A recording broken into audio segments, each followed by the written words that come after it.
as we move into the second piece of this is where you kind of threw me off, right? So we were like, okay, I totally get it. It's not about you. I totally understand. But what's the new mindset that you tell people now? Well, the new mindset follows on from what you were saying. So you were talking about the fact that, yes, I need to invest in my team. I can give that time. I can give them focus. I can help them understand. So often our team aren't delivering what we need them to deliver, but we haven't actually invested any time in them. That's the scary point. You can end up with the founder who's bouncing around all over the place, not really settling on anything, and then they're frustrated that their team aren't grabbing things and owning them and making them happen. Well, what happens is the team become a reflection of the leader. So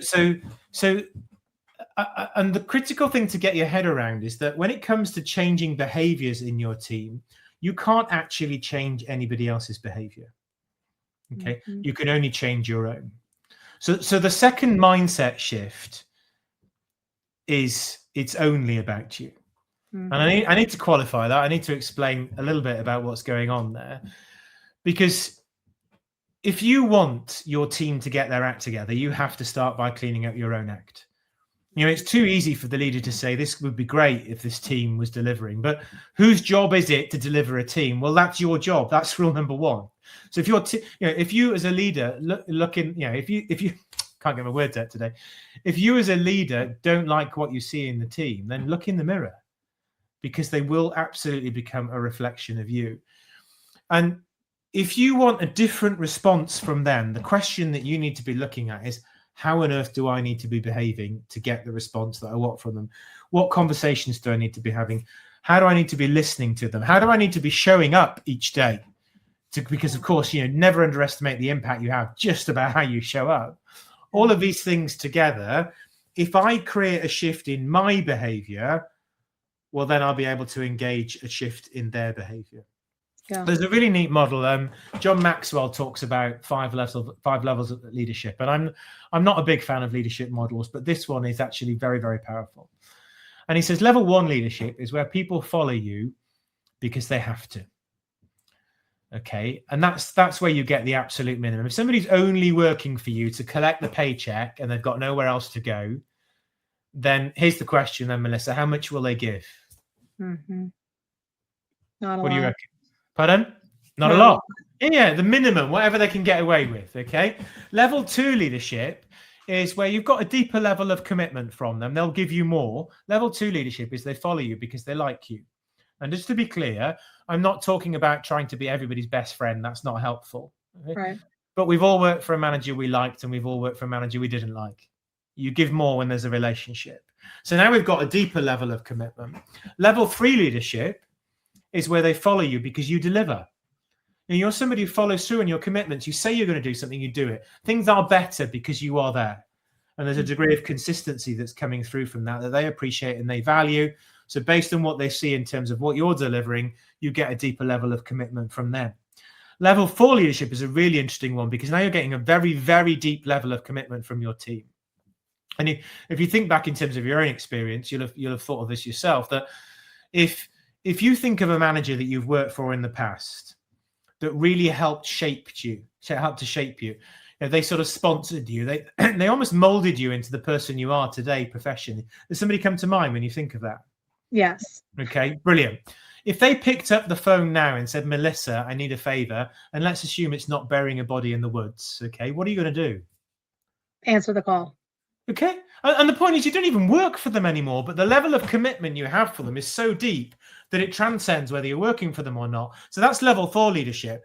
They follow you because you've helped them grow. Now, I link that back to what we said about rule number one. Your job is not to deliver the result. Your job is to deliver the team who deliver the result. So if you've really helped them grow, you get this much, much deeper level of commitment. Now, let's just rewind back a minute. If all you've got is level one leadership, where people are giving you the minimum commitment because you're reliant on the fact that you're the founder, you're the manager, you're the one who can issue the instructions, you can command obedience, you think, okay, but all you get, of course, is the minimum. In that scenario, if all your team do is the minimum, then you're done for. Not only have you got a business you can't sell, But in reality, in terms of just being able to run the business and deliver for your customers, then you end up having to fill in all the gaps. You're back to the crackerjack kids trying to hold it all together, and nothing moves forward. You end up just getting completely stuck. So level 4 leadership, where you help them grow, gives you a really, really deep level of commitment. And what would be great is if you could have some sort of remote control that you could zap, and you could say to a member of your team, well, I'd like a bit more from you. Thank you very much. Let's see if we can dial it up. The reality is there is no remote control. And in fact, I'll ask you the question, what is the only thing, Melissa, that's within your control to influence the extent to which they choose to follow? My actions. Correct. Okay. Which is why rule number 2 says it's only about you, because you can't change their behavior. But real leadership doesn't just rock up recognizing, well, it's not about you. It's not about your solutions, your way of doing things, about you rescuing everybody, or it being about your ego. It's not about any of those things. Your job is not to be the one delivering the result with your pants on the outside. Your job is to be delivering the team who deliver the result. Well, rule number 2 recognizes you can't change anybody else's behavior. You can only change your own. So we come face to face with rule number 2 and we see level 5 leadership. So level 5 leadership is where people will work for you with blood, sweat, and tears. They will give you everything. Mm-hmm. And with level 5 leadership, they follow you because of who you are and what you stand for.